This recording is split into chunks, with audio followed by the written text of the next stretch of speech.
Alright guys, welcome to another session of computer applications. If you recall, the last couple of times we've been looking at font sizes and font styles and colors, and we even looked at these alignment buttons, right? Left align, lining everything up on the left hand side, center, lining it up in the center, right align, lining everything up on the right hand side of the page, and justified, making everything move across the page in equal style. So today we're going to look to expand on that a little bit. We're going to look at some more formatting things and a couple of other different items that you can use. The first being that of headers. In order to get to a header, right, you simply have to double click at the top of your page, right? Google will open it up for you and you can type in the header that you want.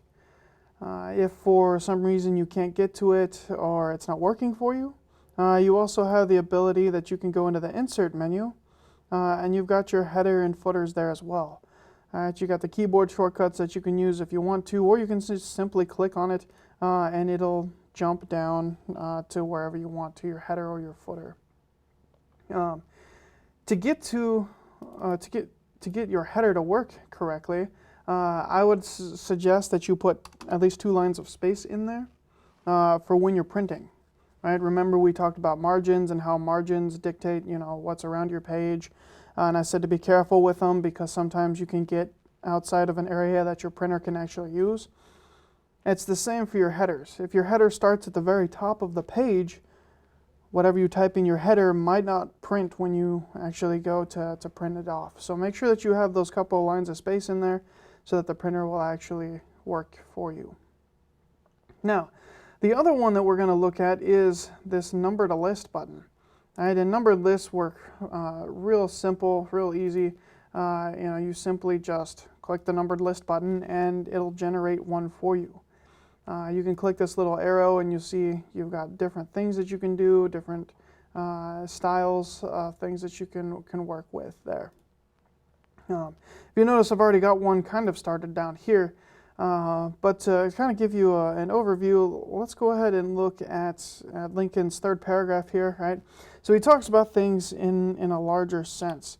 And this is one of the things that numbered lists are really good for. I mean, besides being just a list, they're also good for creating outlines of things, of speeches and of papers. So in a larger sense, what's he say? Well, he says that we can, not dedicate, we cannot consecrate, we cannot hallow. And you'll notice that all of these things are kind of going along here, right? I can hit the tab key, I can go in even another level and another one as it's going on. Well, how am I doing all of this? Well, if you look at the next 3 bullet points, I tried to spell it out for you so that you can see it there. Right? If you hit the tab key, that increases your level, right? You go in one or more levels as it's going along.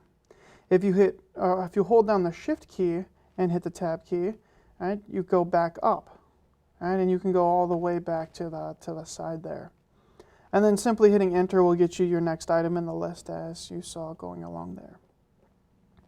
All right, so you've got this powerful tool. Just keep in mind how it works, because it's one that we'll become more familiar with as you keep going through the semester.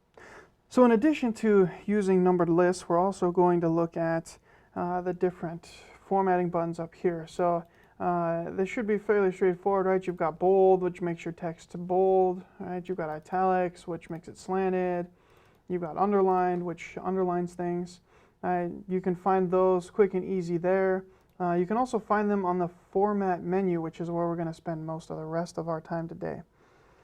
So as we're looking at this, right, you've got the ability to do a strike through, right? So you can add a strike through a piece of text. You can make a text, oops, come on. You can make a text superscript, right? You can make it subscript. Oops, Format menu, there we go. And you have those options there, right? So you can make things act like, right? Remember, superscript is used in math, right? For numbers squared, that's a superscript number. Subscript you'll see in things like chemistry, right? H2O, right? The 2 is actually subscript.